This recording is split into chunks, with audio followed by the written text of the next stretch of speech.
Time magazine acknowledges that elites manipulated the levers of power during election 2020, and the New York Times fires a reporter for not being racist. I'm Ben Shapiro. This is The Ben Shapiro Show.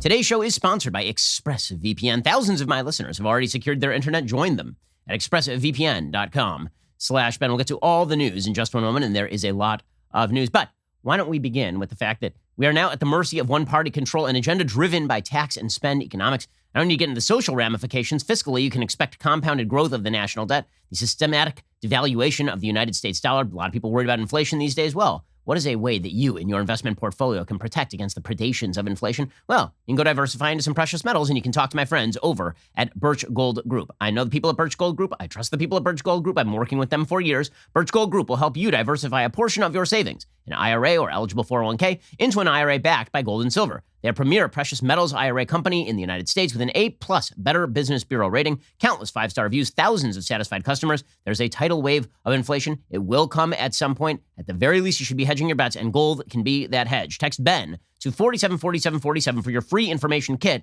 on precious metals IRA, or to speak with a Birch Gold representative today. Time is running out. You can protect your savings right now. Text Ben to 474747 to get started. Again, text my name, Ben, to 474747 to talk with my friends over at Birch Gold Group. Okay, so few quick notes to begin about last night's Super Bowl. So it is the only NFL game I have watched this season because of all the wokeness. And I will say it was kind of astonishing how missing in action the wokeness was at the Super Bowl, which makes sense because the NFL is not stupid enough to try and cram that down the throats of 100 million Americans during their biggest broadcast of the year and the biggest event in American entertainment. And so it was the usual stuff. It was patriotism and unity and togetherness and all of the rest. That's not to say that it didn't have its bizarre moments like the halftime show, but it was not a good game. But Tom Brady demonstrates once again that he is the greatest quarterback of all time at 10 Super Bowls. He is 7-3 in those Super Bowls, and you just have to admire the quality. I mean, you really do, and you have to admire the quality, by the way, of defenses of Tampa Bay's defensive scheme. And they really stymied Patrick Mahomes. But that's enough sports talk. We'll get to the cultural side of this. I will say that the halftime show was super weird. I know that it's not aimed at me. I know that when people think of like chief demographic for The Weeknd, they don't think of me because I listen to classical music and read straight the lyrics of Cardi B. But with that said, I thought that even for a weird halftime show, this one was super duper weird. I think my favorite part, there were a couple parts that were pretty great. One was when he was The Weeknd, which I assume was his given name. Like he was born, his mother looked at him and called him The Weeknd. But in any case, I assume that he was stumbling through the mirrored halls with a camera up in his face. So that was like me after a second COVID shot right there. And then I don't know if this was meant to be like Joe Biden's COVID troops masked coming for you if you don't wear a mask, or what this was supposed to be. But the creepy red-coated fascist marchers with no faces coming at you in the night was a vision. So that's. Also, he should pay some royalties to Michael Jackson. This is just the Thriller video, isn't it? So he had him doing a little bit of Michael Jackson dancing, and then we have like the Thriller video here. Now we have the COVID fascist troops coming for you. So that's exciting stuff. It was weird. And also, isn't this Bruno Mars' song? No, different song. Okay, so that's that. Yeah, that's not Bruno Mars. That's The Weeknd. Okay, so in any case, that was one sort of weird highlight of the show. But when it came to the commercials, the commercial that everyone is talking about this morning, the commercial that's got everybody hot and bothered, is this commercial narrated by Bruce Springsteen for Jeep. Okay, so there's always one of these commercials during the Super Bowl where some major company is like, wouldn't it be great if America got together?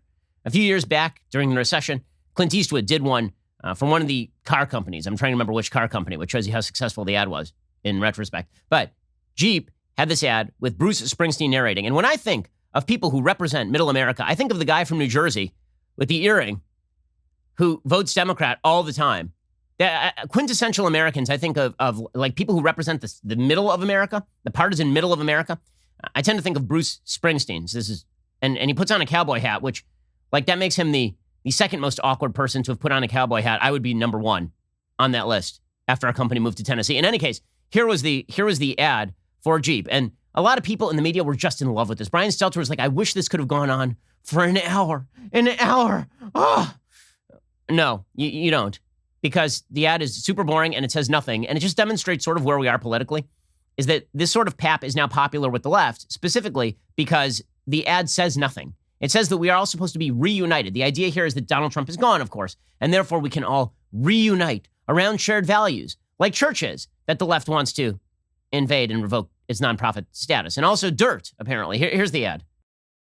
There's a chapel in Kansas, standing on the exact center of the lower 48. The middle has been a hard place to get to lately.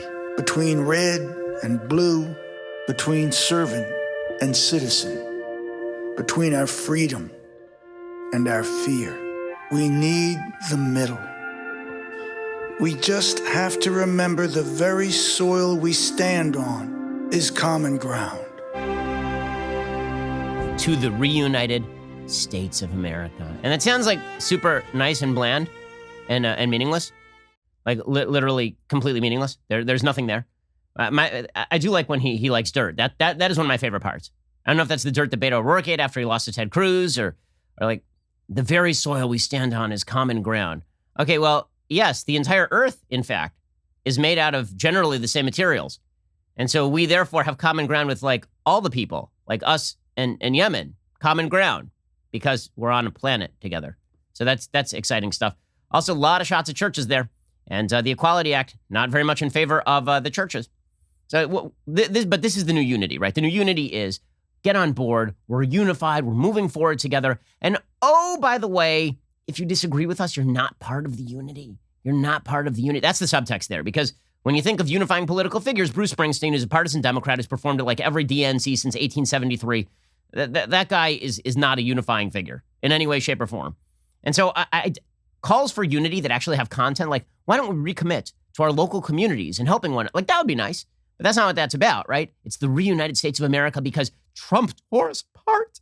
And now we can be reunited. Nobody mentioned that Trump won Kansas. Like, don't tell him. Don't tell him. Okay, in any case, all of this is part of a broader manipulation that is currently happening in the United States, in which we are all supposed to have bought into the new golden age, the post-partisan age of unity, ushered in by Joe Biden's administration. And it's going to be great, guys. It's going to be great. And in fact, we should celebrate the accession of Joe Biden to the presidency, and we should celebrate everybody who helped make that happen, including people who sort of manipulated the system. Now, note what I am not going to contend here. I'm not going to contend that voter fraud and voter irregularity decided the election. I don't think they did. I did not make that contention since literally day one. I said that I did not think it was true. I did not think there was evidence to back it, and the evidence was not brought. However, I did say since day one that there are systems of power in this country, institutions of power controlled by the left at the top level, and those were in fact manipulated in order to rig the body politic in favor of particular points of view. And this can happen when you have an entire mainstream establishment media on one side of the political aisle. This can happen when, for example, you black out an entire late-breaking story on the president's son and his relationship with foreign powers and what the president knew about that and when, as did happen with all of social media to the New York Post story. This can happen when you have the social media giants cracking down on people with dissenting points of view and downgrading traffic to particular websites that do not reflect that point of view. If you have the institutions of power in the United States all controlled by one side of the political aisle and those institutions of powers kick into gear, that is going to have an effect on the election, obviously. You don't have to expressly suggest that people had their votes switched or their votes stolen in order to point out that when you have institutions of power that have a heavy impact on how people live and how people think and how people consume information, and that certainly can have an impact on how an election goes. And this is not a theory. Okay, Molly Ball over at Time Magazine has a piece that the left is celebrating, but really should scare the living hell out of everybody. Molly Ball, who is on the left, she wrote a piece for Time. It's called The Secret History of the Shadow Campaign That Saved the 2020 Election. This is one of my favorite things that is happening in the media right now. And when I say favorite, I mean least favorite. You have members of the media who are openly acknowledging that Blue America has taken control of the levers of power in every major institution and are wielding those levers of power against you, right, in order to manipulate you, in order to change your life. And then if you say, hey, wait a second, all of these institutions seem like they're controlled by the left and they're being wielded against me, then the same media will say, you're paranoid. You're paranoid. It's not happening to you. They have Jim Vandehey from Axios literally writing that Blue America is in control of every major institution in the United States, from Hollywood to sports to corporate America to social media to government, and that they are using that power in order to rethink how freedom of speech is done. And then when people like me say that on the show, then Axios reports, hey, look at these right-wingers. This is their new narrative. It's not my narrative, dude. It's your narrative. You literally wrote that narrative because you happen to be telling the truth about this. We're going to get to what Time Magazine said actually happened during election 2020. Because again, the institutional obstacles to open debate in the United States are massive, and they are becoming ingrained, and it's extraordinarily dangerous. You're being manipulated. You are being manipulated, and the left is sometimes openly admitting they are manipulating you. We'll get to this in just 1 second. First, let us talk about some of that manipulation. So one of the things that you may have noticed is that big tech companies are now changing all of their standards. They have these sort of arbitrary and capricious standards they apply when they feel like it against people they don't like or outlets they don't like.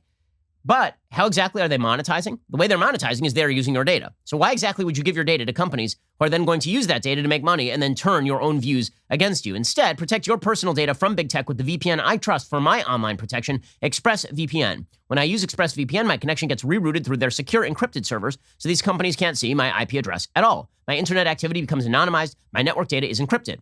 I recommend ExpressVPN to anyone who uses the internet. So, everyone. The best part, you don't need to be tech savvy at all to use ExpressVPN. Just download the app on your phone or computer, tap one button. Now you are protected. Protect your internet activity with the VPN I use every single day. Visit expressvpn.com/Ben to get 3 extra months free on that 1-year package. That's expressvpn.com/Ben to get 3 extra months for free. expressvpn.com/Ben to protect your data today. Okay, so Molly Ball has this piece in Time Magazine, and here is what she says.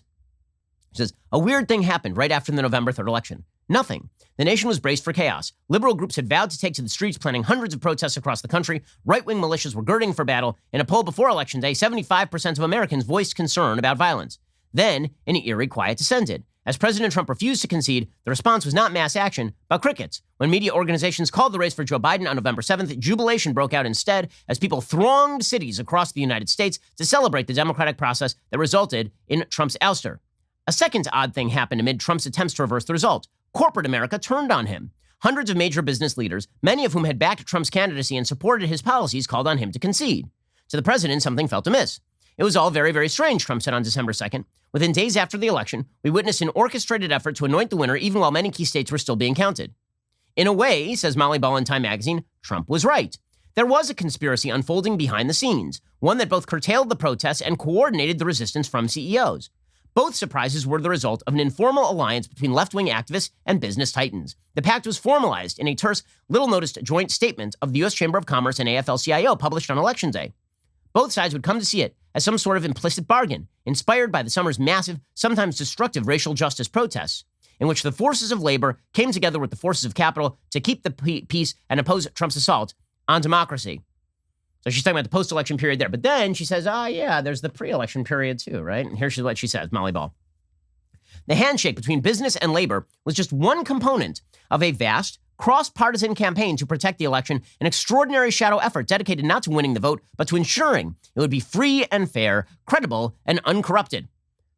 For more than a year, a loosely organized coalition of operatives scrambled to shore up America's institutions as they came under simultaneous attack from a remorseless panic and an autocratically inclined president. So the way that Molly Ball is pitching this is that all of these left-wing institutions, they threw themselves into high gear in order to ensure free and fair and wonderful and clean elections. And wow, what an amazing job they did. And the result of that amazing job is Joe Biden as president. Now, to somebody who's not on the left, what that actually looks like is, hey, look at all these institutions of power that kicked into high gear in order to sometimes suppress opinion, in order to downgrade particular informational dissemination, in order to change the rules of voting. So they had universal mail-in voting 5 months early in many of these states before much of the information for the election was actually relevant or available. But remember, Molly Ball's of the left, so this is a celebratory article, right? She says, though much of the activity took place on the left, it was separate from the Biden campaign and crossed ideological lines with crucial contributions by nonpartisan and conservative actors. The scenario the shadow campaigners were desperate to stop was not a Trump victory. It was an election so calamitous, no result could be discerned at all. Well, actually, it was kind of more like the Trump victory. These people, generally speaking, were pretty concerned with the outcome of the vote, not merely the mechanisms of the vote. That is a lot of revisionist history right there. Says Molly Ball, their work touched every aspect of the election. They got states to change voting systems and laws and helped secure hundreds of millions in public and private funding. They fended off voter suppression lawsuits. Okay, voter suppression lawsuits are also things like voter ID and lawsuits that challenge whether votes should be cast in a particular way. Things like vote gathering, right? Ballot harvesting. They recruited armies of poll workers and got millions of people to vote by mail for the first time. That's just called voter turnout, right? That's a political campaign. They successfully pressured, here's the part that's great. They successfully pressured social media companies to take a harder line against disinformation and used data-driven strategies to fight viral smears. Oh, you mean they rigged the levers of informational dissemination in the United States so that they would be the sole arbiters of what information should actually be spread during the election. Sounds on the up and up. They executed national public awareness campaigns that helped Americans understand how the vote count would unfold over days and weeks. After Election Day, they monitored every pressure point to ensure Trump could not overturn the election. So here, what exactly does that mean? So Molly Ball says, the participants want the secret history of the 2020 election told, even though it sounds like a paranoid fever dream. A well-funded cabal of powerful people ranging across industries and ideologies working together behind the scenes to influence perceptions, change rules and laws, steer media coverage, and control the flow of information. They were not rigging the election. They were fortifying it. Oh, that's what was it. So, by the way, if Trump had won and they'd done all the exact same things, do you think Molly Ball would be writing about the fortified election? Or do you think she'd be writing about how corrupt the election was? Yeah. So what kinds of stuff did they do in order to, quote unquote, fortify the election? Fortify the election? We'll get to that in just 1 second. First, let us talk about a great Valentine's Day gift. So jewelry is my go-to Valentine's Day gift for my wife. And the place that I go for the best jewelry at the best possible price, my friends over at the Pearl Source. At the Pearl Source, you get the highest quality pearl jewelry at up to 70% off retail prices. Why? Well, because the Pearl Source cuts out the middleman. They eliminate traditional 5 times markups by jewelry stores. They sell directly to you, the consumer. If you can't find that perfect item at your local jewelry store, you can shop safely and securely from the comfort of your home at the Pearl Source. You'll find the largest selections of pearls anywhere available, and each jewelry piece is custom made just for you. If you need it quickly for Valentine's Day, no problem. The Pearl Source offers fast and free 2-day shipping on every order with 0 contact delivery. Everything comes beautifully packaged in an elegant jewelry box, so it's ready to be given as a gift. And if you're not sure she'll love your gift, no worries. The Pearl Source comes with that no-hassle 60-day money-back guarantee, so you really have nothing to lose. I know the people who run the Pearl Source. I know the people who own it. They're extraordinarily honest, wonderful people. You can help out their business and, by the way, get your loved one a fantastic, fantastic gift at a price that you can't get anywhere else. Don't overpay for your jewelry. Go to the Pearl Source. Save up to 70% off retail prices. For a limited time, listeners of my show get 20% off your entire order for Valentine's Day. Go to thepearlsource.com/Ben. Enter promo code Ben at checkout for 20% off your entire order. Go straight to the source, the Pearl Source. Again, that's thepearlsource.com/Ben. Enter promo code Ben at checkout for the special deal. Okay, so Molly Ball writing in Time Magazine, and she talks about how all of these groups basically got together in order to, quote unquote, fortify the election. So what exactly did that fortification look like? Well, it looked like an alliance between the AFL-CIO and the Chamber of Commerce, and the head, one of the heads of these unions was a guy named Mike Podhorzer. Okay, he was the senior advisor to the president of the AFL-CIO. He put together a memo and he started making connections with people. On March 3rd, Podhorzer drafted a 3-page confidential memo titled Threats to the 2020 Election. Trump has made it clear this will not be a fair election, that he will reject anything but his own re-election as fake and rigged, he wrote. On November 3rd, should the media report otherwise, he will use the right-wing information system to establish his narrative and incite his supporters to protest. The memo laid out 4 categories of challenges: attacks on voters, attacks on election administration, attacks on his political opponents, and efforts to reverse the results of the election. So what did they do? They kicked into high gear for rapid mail-in voting. And, by the way, they started, and this is the part that's scarier to me, they started securing the methods of informational distribution. So according to Molly Ball at Time, bad actors spreading false information is nothing new. For decades, campaigns have grappled with everything from anonymous calls claiming the election has been rescheduled to flyers spreading nasty smears about candidates' families. But Trump's lies and conspiracy theories, the viral force of social media, and the involvement of foreign meddlers made disinformation a broader, deeper threat to the 2020 vote. Okay, so there's something you have to understand about the whole disinformation, misinformation nonsense that's been pushed by the left. Since 2016, the left has completely flipped on social media. So in 2012, social media was a godsend. Why? Because the Obama administration knew how to use it. They were micro-targeting people. They were using data in new and innovative ways. Then Trump used that same information in very similar ways in 2016. And the meme became, the reason that Trump won in 2016 is because Facebook and Twitter and YouTube didn't shut off the mechanisms of informational distribution, and misinformation had decided the election. How would we define misinformation? We define it as, quote, not from the New York Times, not from CNN, not from MSNBC. Anything that comes from a partisan outlet on the right must be disinformation or misinformation. And this needs to be stopped. The spigot needs to be closed. So, says Time Magazine, Laura Quinn, A veteran progressive operative who co-founded Catalyst began studying this problem a few years ago. She piloted a nameless secret project, which she has never before publicly discussed, that tracked disinformation online and tried to figure out how to combat it. One component was tracking dangerous lies that might otherwise spread unnoticed. Researchers then provided information to campaigners or the media to track down the sources and expose them. Okay, so first of all, what that sounds like is that the media are just doing the work for progressive groups. Like she's a progressive operative. She runs Catalyst. Catalyst will send these media updates to members of the media who will then ram them into their fact checks, the same way that Media Matters does. The most important takeaway from Quinn's research, says Time, was that engaging with toxic content only made it worse. When you get attacked, the instinct is to push back, call it out, say this isn't true. But the more engagement something gets, the more popular, the more the platforms boost it. The algorithm reads that as, oh, this is popular, people want more of it. Okay, so this is where it gets good. So instead of countering the information, instead of somebody putting out something that you disagree with, and you counter the information, which, by the way, you see all the time in the media, and by the way, half the time the media calls something false, it actually isn't false. I saw that last week when Snopes decided to fact check the idea that AOC was in the Capitol by admitting that she was not in the Capitol building, but saying that it was mostly false to say that she had exaggerated her count because she was not in the Capitol building. I mean, it was an amazing fact check. Because the way the fact checkers typically work is that if conservatives say something false, they fact check it as false, which is correct. If the left says something false, they fact check it as mostly true. And if conservatives say something true, they fact check it as mostly false. That's the way these fact checkers often work, and they do it by biasing exactly what they're fact checking, as we discussed last week. Okay, but here's the thing. What the left was pushing for was not more engagement or even more of a boost to content that rebutted things they thought were not true. Instead, the solution, she concluded, was to pressure platforms to enforce their rules, both by removing content or accounts that spread misinformation and by aggressively policing it in the first place. The platforms have certain policies against certain types of malign behavior, but they haven't been enforcing them, she says. Quinn's research gave ammo to advocates pushing social media platforms to take a harder line. In November 2019, Mark Zuckerberg invited 9 civil rights leaders to dinner at his home, where they warned him about the danger of the election-related falsehoods that were already spreading unchecked.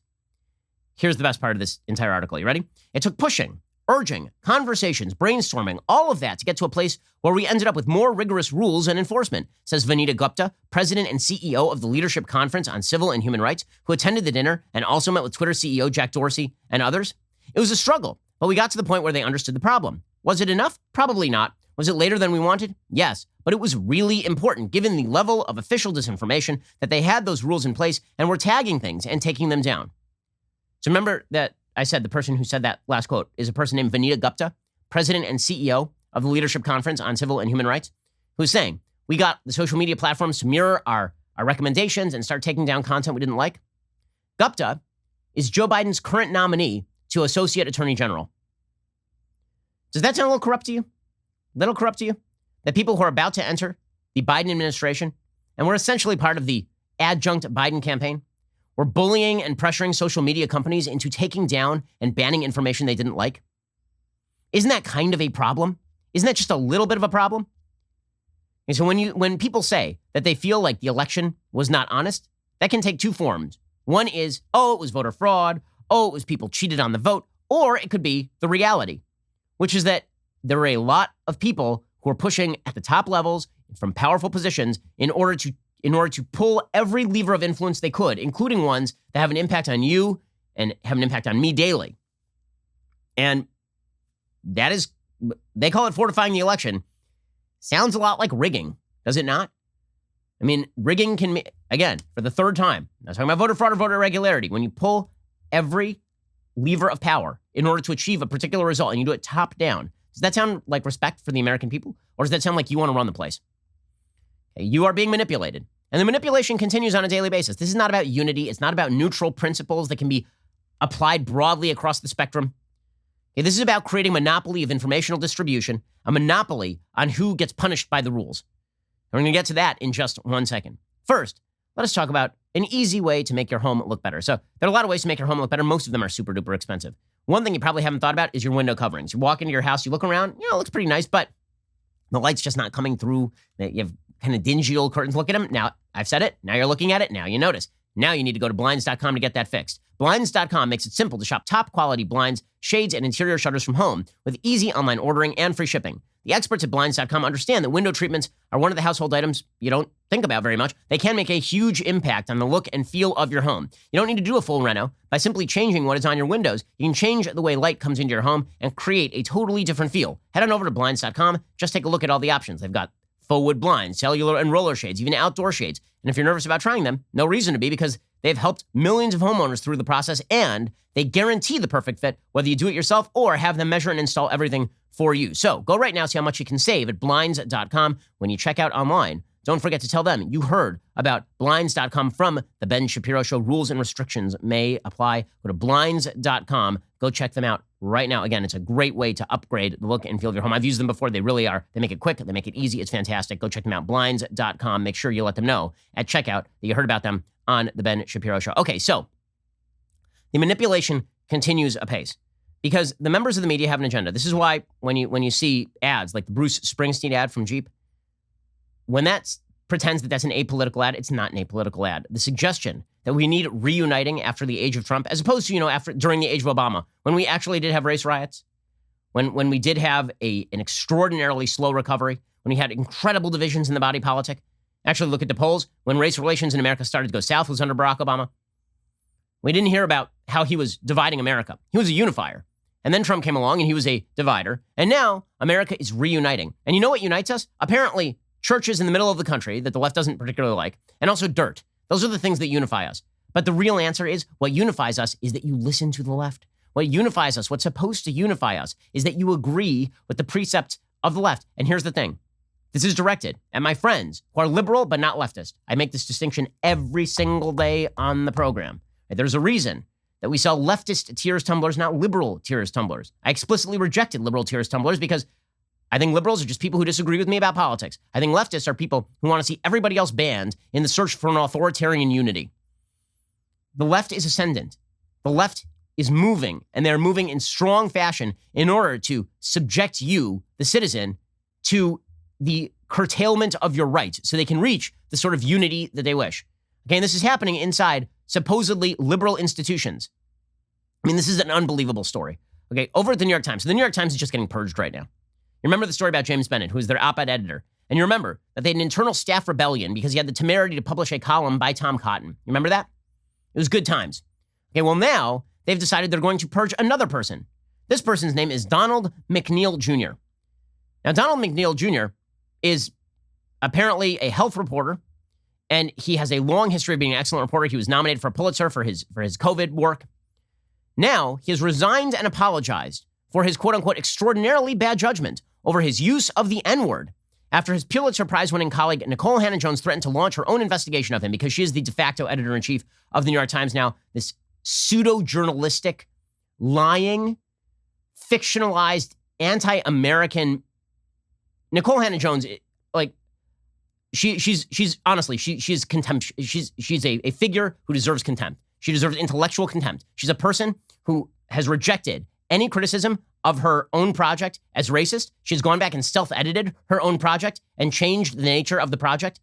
She has made accusations that are completely unfulfilled about a wide variety of journalists from liberal to conservative.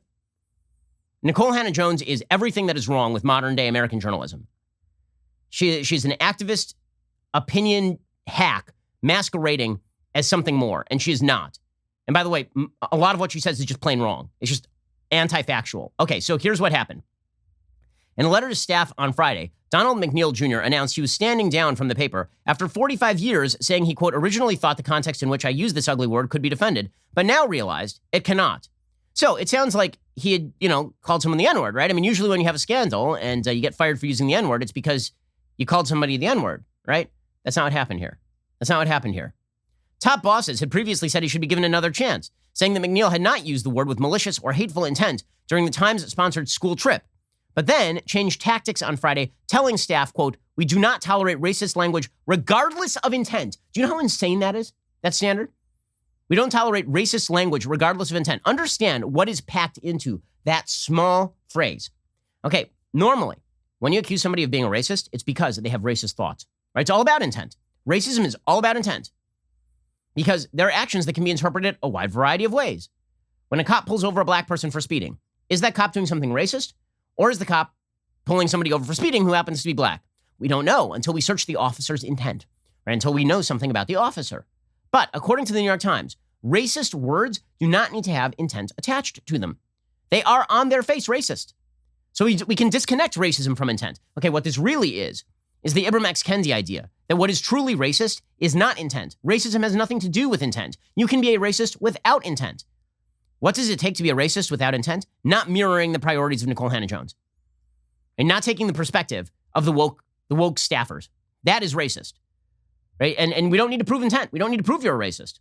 All we have to do is find an instance in which you said a not racist thing. That's all we have to do. If you use a word in a not racist context, we will still say that you are a racist, even if it is provable that you are not a racist. So what exactly happened? Well, the ousting of the man, is according to the Daily Mail, who was the paper's star COVID-19 reporter, came after a group of 150 staffers sent a letter to the executive leadership Wednesday saying they were deeply disturbed by the paper's handling of the incident and demanding a full investigation into quote-unquote newly surfaced complaints against McNeil. Hannah-Jones, the reporter behind the 1619 Project, also vowed to call parents and students who took part in the trip in question to find out what McNeil said and in what context, sources told the Daily Beast. So here's what happened. The Daily Beast first reported last week multiple students and parents had lodged complaints against McNeil back in 2019 after he allegedly used the N-word, said white privilege does not exist, and made disparaging comments about black people during a company-sponsored school trip to Peru. Right, now, there's only one thing there that really got him fired. The thing that got him fired is that he said that he doesn't believe in the concept of white privilege. That's what got him fired. It was not the use of the N-word. Because you know what the context was when he was using the N-word? You know what actually happened? What actually happened is this. Here is his letter. Quote, to the staff of the Times. On a 2019 New York Times trip to Peru for high school students, I was asked at dinner by a student whether I thought a classmate of hers should have been suspended for a video she had made as a 12-year-old in which she used a racial slur. To understand what was in the video, I asked if she had called someone else the slur or whether she was rapping or quoting a book title. In asking the question, I used the slur itself. That's it. That's the whole thing. That's the whole thing. Right? This report that a person asked, a high school student asked, I know a 12-year-old who used the N-word. And McNeil said, oh, well, did they use the word bleep as like a rap lyric, or did they use it not as a rap lyric? That should make it right. That is literal. What he is literally saying is, what was the intent? What was the intent? Right? Was the intent racist or was the intent not racist? That makes a difference. The Times has rejected the standard, however. To even say the N-word to clarify means that you have done something racist.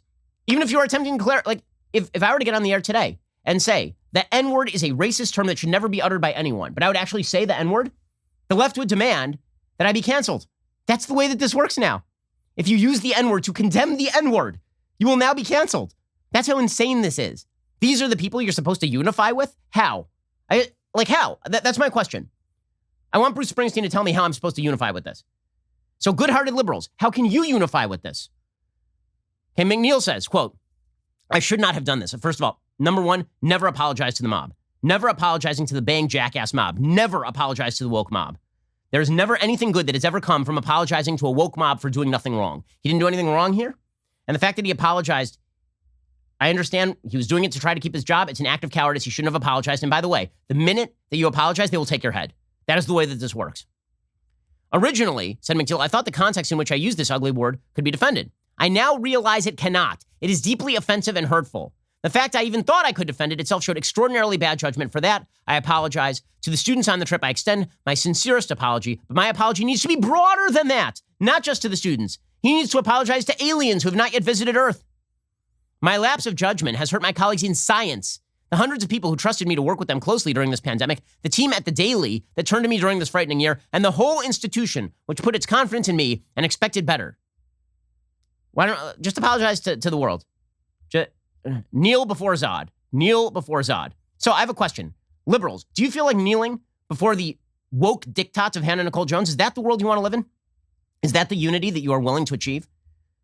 That you are willing to go along with people who get people fired from their jobs for saying things that are not racist because you don't like their political point of view? That's the way that this works now. And by the way, the woke will continue along this mission. And they don't need evidence. Evidence. Don't be silly. They don't need evidence. All they want to do is ruin people. That's all this is about. It's about castigating people they disagree with as evil. This is why Taylor Lorenz of the New York Times, who basically just reports on like things happening at TikTok, journalisming, incredible journalism at the New York Times these days. So you know what she tried to do the other day? She tried to go after the Silicon Valley investor Mark Andreessen. She suggested that he used the R word, right? The R word is a reference historically to people who had mental disabilities. I'm not even going to say it because, as we know, once you say the R word to even clarify what the R word is, you get canceled. That's the way this works. Okay, so there's only one problem. Mark Andreessen never said it. That's all that happened. Mark Andreessen never said it. Taylor Lorenz tried to smear him. According to Glenn Greenwald, who has emerged as a voice of sanity. I mean, this is how wild things are. Glenn Greenwald, who I disagree with about like all the things, is now a voice of sanity when it comes to this sort of stuff. He says the profound pathologies driving all of this were on full display on Saturday night as the result of a reckless and self-humiliating smear campaign by one of the New York Times star tech reporters, Taylor Lorenz. She falsely and very publicly accused Silicon Valley entrepreneur and investor Mark Andreessen of having used the slur word during a discussion about the Reddit GameStop uprising. Lorenz lied. Andreessen never said the word. And rather than apologize and retract it, she justified her mistake by claiming it was a male voice that sounded like his, then locked her Twitter account as though she was the victim. It's like unbelievable. By the way, you know how this happened? Because there is an app called Clubhouse. I've been invited to use that app. I haven't joined it for specifically this reason. And I told, by the way, the people who created it, this would happen. Clubhouse was supposed to be a place for people who are prominent to be able to have open conversations. People like Taylor Lorenz then logged in order to find gotcha moments so they could go after famous people. Because this is what the new left lives for. And they're not doing it because they care about Mark Andreessen. They're not doing it because they care about Donald McNeil. They're doing it because they care about you. They're doing it because they hate your guts. Because let them be an example. Let us put this head on a pike, like Game of Thrones, to warn off all of those who might dissent. It could be your head on that pike next. Okay, that is what is going on. And by the way, it could be your head on the social media pike next. I'll give you the greatest example of this in just a second. It truly is. It truly is astonishing. By the way, again, they will go after anyone. And it's places that were formerly liberal and now are leftist. The ACLU, right? The American Civil Liberties Union, right? They're all about civil liberties, right? Like free speech, and they'll die for your right to say it even if they don't agree with what you're saying. Now they have this ridiculous human being, Chase Strangio, who is one of their lawyers. He's one of their lawyers, the most famous lawyer maybe, tweeting out that J.K. Rowling and Abigail Shrier, quote, and the rest of them are closely aligned with white supremacists in power. Their rhetoric in turn creates dangerous policy proposals and eventually laws. We have a lot of mobilizing to do. Always good when you have the ACLU, their lawyer, calling for the censorship of people they disagree with and smearing them as white supremacist fellow travelers. Again, the warning is to you. It's not to J.K. Rowling. It's not to Abigail. It's to you. The warning is to you. And I'll explain how much of the warning is to you in a second with this incredible piece from the LA Times. We'll get to that in just one moment. First, let's talk about your sleep quality. So, you got to have a great mattress. We know this. You have to have great sheets. We know this too. One thing you may not have thought about is that pillow. You need an excellent pillow to sleep upon. My Pillow, their products are not going to go flat. You can wash and dry them as many times as you want. They maintain their shape. Best of all, they are made right here in the United States. If you don't have a My Pillow, or you know somebody who doesn't, now is the time to get one. For a limited time, My Pillow is offering their premium My Pillow for their lowest price ever. You can get a queen-size premium My Pillow regularly $69.98 for just $29.98. That's $40 in savings. Kings are only $5 more. Folks, now is the time to buy. Not only are you getting the lowest price ever, they are the best gifts. They are a fantastic, fantastic gift. $29.98 for a queen-size premium My Pillow. Buy now. They'll extend that 60-day money-back guarantee to March 1st, 2021. We've got My Pillows on our bed. Use them every night. They're great. They've helped me relieve back pain, because if I sleep the wrong way, I get back pain. My Pillow helps me with that. The pillow doesn't just turn into a pancake. Go to mypillow.com, click on that radio listener square. There you will find not only this amazing offer, but also deep discounts on all My Pillow products, including the Giza Dream bed sheet, the My Pillow mattress topper, and My Pillow towel sets, or call 800-651-1148 and use promo code DailyWire. Again, call 800-651-1148 and use promo code DailyWire right now, and go to mypillow.com and click on that radio listener square to get started. All right, we're going to get to more of this in just a second, because this campaign, the misinformation campaign, the real misinformation campaign, the real manipulation, it is aimed at you and shutting you up. But first, everybody, you probably heard me talk about our all-access membership before.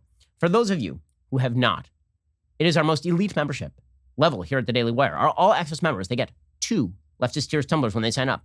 Being an all-access member means they get to watch full coverage of all Daily Wire shows, not to mention our feature film and soon-to-be-coming entertainment content. What's more, They get to tune into exclusive All Access Live. That's a show that features a different Daily Wire host every day, where All Access members can chat with us in the chat box. You ask me questions, I answer your questions. It's a lot of fun.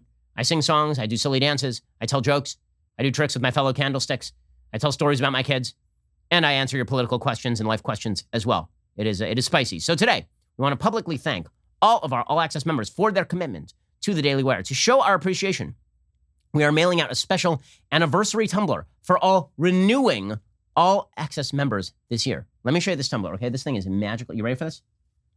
Oh, look at this. This is magnificent. Look at this. On the front, you have the leftist tiers. On the back, all of our signatures. And a short statement about our belief that America's best days are still ahead.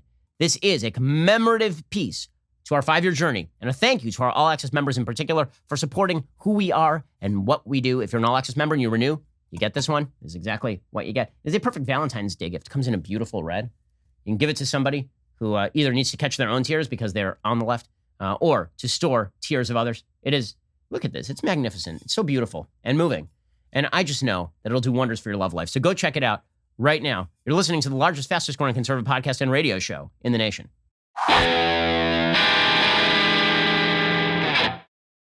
So the manipulation of the body politic, it's about you. It's about mobilizing people against people like you. If you disagree, and I'm not talking about if you're conservative. I'm talking about if you dissent from the woke orthodoxy in any way. Okay, and you think you're safe. If you're a liberal, if you agree with the left on some of their policy priorities, you think you're safe. You're not. You're not safe for one moment in time. The minute you become inconvenient, they run you over. So here's the thing about the left. If you are a normal human being, then generally you're a little uncomfortable about the idea of the mob, but you like people individually, right? You like people on an individual level. You want those people to be treated decently. But the idea of the mob, the idea of the people collectively being the big deciders, that's a little bit uncomfortable, right? That's why we like checks and balances in the United States. If you are on the left, they love, quote unquote, the people, but they hate individuals. And if you're in their way, they will run you over as though they're in a Ford F-150 truck and you are just standing out there in their way. That is all that the left is. I mean, the left is just a machine for running people over in their pursuit of utopia. Okay, so if you believe, as a good-hearted liberal who just disagrees with me about tax rates and about abortion and about key issues, right? We can have those key disagreements. But if you agree with me about individual rights, like freedom of speech and the ability to disseminate information and have discussions with people across the other side of the aisle, then you're going to have to make a decision. Do you wish to move along with the woke left because you agree with them on policy and run over rights in the process? Or do you wish to preserve rights and maybe it'll make it a little bit tougher for you to convince people of your political agenda, but at least you'll have preserved the rights? That's the decision that's going to be up to people who are liberals but not leftists. Okay, that's your choice. Not up to me. It's up to you. Okay, because they're coming for everyone. Okay, I'm going to give you an example. And it doesn't matter how nice you are. This is a perfect example of individuals not mattering. All that matters.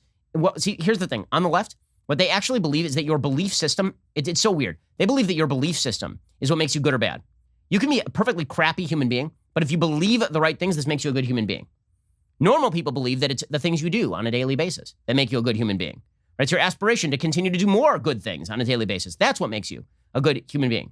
Folks on the left, on the hard left, they believe that you can be the nicest person in the world, but if you believe the wrong things, they will run you over. So here's a perfect example. This column just struck me so hard over the weekend. It's a piece by a woman named Virginia Heffernan. Okay, Virginia Heffernan, writing for the Los Angeles Times. It's called, "What Can You Do About the Trumpites Next Door?" Quote, "Oh, heck no. The Trumpites next door to our pandemic getaway, who seem as devoted to the ex-president as you can get without being Q fans, just plowed our driveway without being asked and did a great job. How am I going to resist demands for unity in the face of this act of aggressive niceness? On some level, of course, I realize I owe them thanks. And man, it really looks like the guy backdragged the driveway like a pro. But how much thanks? These neighbors are staunch partisans of blue lives. And there aren't a lot of anything other than white lives in this neighborhood. Oh my God, they like cops. Holy, they like cops. This is also kind of weird. Back in the city, people don't sweep other people's walkways for nothing. Maybe it's like what Eddie Murphy discovered in that old Saturday Night Live sketch, White Like Me. He goes undercover in white makeup and finds that when white people are moving among their own, they pop free champagne and live the high life. As Murphy puts it, slowly I began to realize that when white people are alone, they give things to each other for free. Hezbollah, the Shiite Islamist political party in Lebanon, also gives things away for free. The favors Hezbollah does for people in the cities Tyre and Sidon probably don't involve snowplows, but like other mafias, Hezbollah tends to its own, the Shiite, sick, elderly, and hungry. They offer protection and hospitality and win loyalty that way. And they also demand devotion to their brutal us versus them anti-Sunni cause. Some of us are family, the favors say. The rest are infidels. The same is true with Louis Farrakhan, who currently helms the Nation of Islam. This person is crazy. This person needs to be in a rubber room, like, immediately. Like, put this person in a straitjacket and drag them to the hoo-hoo house. This is like, while the Southern Poverty Law Center classifies him as a dangerous anti-Semite, much of his flock says he's just a little screwy and unfailingly magnanimous to them. When someone helps you when you're down, or Snowden, it's almost impossible to regard them as a blight on the world. In fact, you're more likely to be overwhelmed with gratitude and convinced of the person's inherent goodness. You might end up like the upper-class family I stayed with in France as a teenager. They did not attend a citywide celebration for the 100th birthday of Charles de Gaulle, the war hero who orchestrated the liberation of his country from Nazi Germany in 1944. They did have several portraits of Philippe Pétain, Nazi collaborator, on their wall. When I screwed up the courage to ask how it was for them during the occupation, the lady of the house replied we were happy because the Nazis were very polis. I didn't know the word, so I excused myself to consult a French-English dictionary. I was in tears when I found the entry, polite. So when I accept generosity from my pandemic neighbors, acknowledging the legitimate kindness with a wave or a plate of cookies, am I also sealing us in as fellow travelers who are very polished to each other, but not so much to them? Now, let it be said, there are certain perspectives on the world that can actually make you a bad person, right? If you believe that slavery is a good idea, this can make you a bad person. If you believe in the murder of all members of X group, this can make you a bad person. But she is currently likening a Trump supporter who plowed her driveway for her to Hezbollah, Louis Farrakhan, and the Nazis. I have a feeling that this person's beliefs are making her an actual, honest-to-goodness, in daily deed bad person. As this person says, loving your neighbor is evidently much easier when your neighborhood is full of people just like you. I love that she's just throwing it. Like, how does she know? If she were black, how does she know the neighbors wouldn't come over and plow the driveway? Does she know that? She has no evidence of that whatsoever, other than her own unjustified moral superiority and belief that her next-door neighbors, for being Trump supporters, must be vicious Nazi racists who would only do this for a person living next door who is white. She's just thrusting that on them. She doesn't know them at all. Literally, the only two things she knows about them are that they're nice and plowed her driveway for her and did her a favor, and that they voted for Trump. So instead of her saying to herself, you know, maybe it's possible that some Trump supporters are nice people, and I've miscast and mischaracterized many Trump supporters and their belief systems. Instead of her thinking that, it's, no, it must be they who are wrong. It must be I who am the morally wonderful one. Okay, I don't care what dirt this person lives on with me. We ain't in the same country. If she, like this is wild stuff. She says, what do we do about the Trumpites around us? Like Representative Alexandra Ocasio-Cortez, who spoke eloquently this week about her terrifying experience during the insurrection at the Capitol on January 6th, Americans are expected to forgive and forget before we've even stitched up our wounds or gotten our vaccines against the pandemic that former President Trump utterly failed to mitigate. My neighbors supported a man who showed near murderous contempt for the majority of Americans. They kept him in business with their support. But the plowing. On January 6th, after the insurrection, Senator Ben Sasse issued an aw-shucks plea for all Americans to love their neighbors. At the time, I seethed. The Capitol had been just desecrated. But maybe my neighbor heard Sasse and was determined to make a bid for reconciliation. So, here's my response to the plowed driveway for now. Politely, but not profusely, I'll acknowledge the Sassian move. With a wave and a thanks, a minimal start on building back trust. I'm not ready to knock on the door with a covered dish yet. I also can't give my neighbors absolution. It's not mine to give. Nobody asked you for absolution, you crazy person. Nobody asked. What are you absolving them of? Is it a nice thing for you and have different views on politics? And your answer is they're asking you for absolution, but you can't give it? Honestly, if I were if I was this lady's neighbor and I read this piece, I would take my snowplow, I would go out into the street, I would gather as much snow as humanly possible and dump it directly on her driveway. I would pile that sucker to like 8 feet high, and she can dig that out with a trowel, for all I care. What a nasty piece of goods. Seriously. But this is the world. Do you feel the unity? Do you feel it? I feel the unity.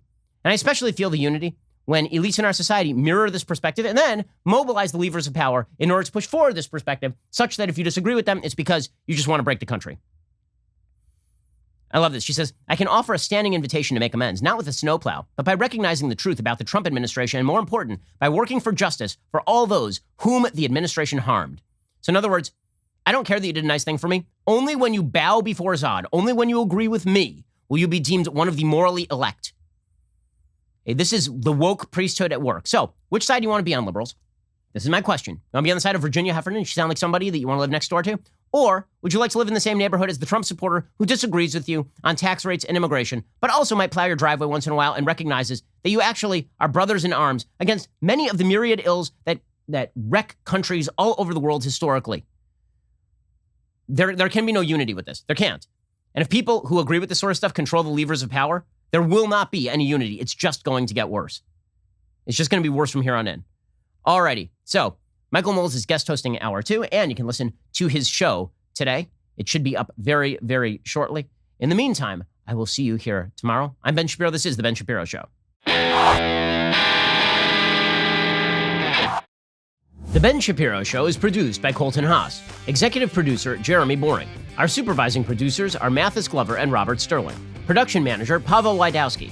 Our associate producers are Rebecca Doyle and Savannah Dominguez. The show is edited by Adam Sayevitz. Audio is mixed by Mike Coromina. Hair and makeup is by Fabiola Cristina. Production assistant, Jessica Kranz. The Ben Shapiro Show is a Daily Wire production. Copyright 2021.